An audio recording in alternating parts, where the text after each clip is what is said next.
Welcome back, guys. It's me, Mr. Frederick, once again. And here we're going to talk about the multiplication property of equality. And last time, in the last lesson, we talked about the division property. So now here, in the multiplication property, we have x over 5 equals 3. And we have another one, 2/3 x equals 8.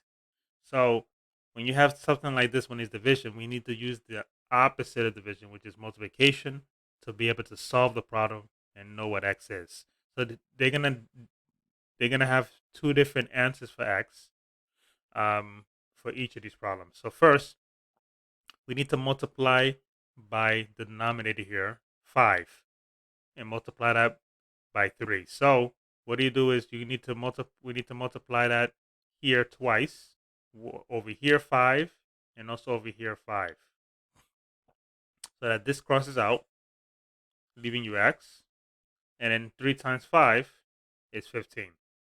Okay, so x on this side is 15, and when you test it out, you put the 50 on top, divided by 5, it does equal 3.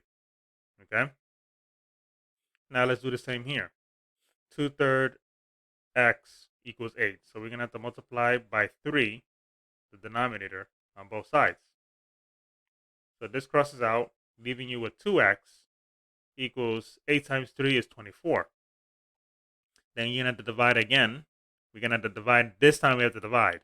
It's either 2 in 1 pack, 2 in 1, 2 in 1 special, you could say. And then we divide by 2, and x equals 24 divided by 2 is just simply 12. So our x here is 12.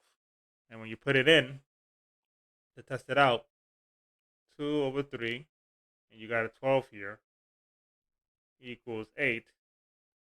So 2 times 12 is 24, and 24 divided by 3 is 8.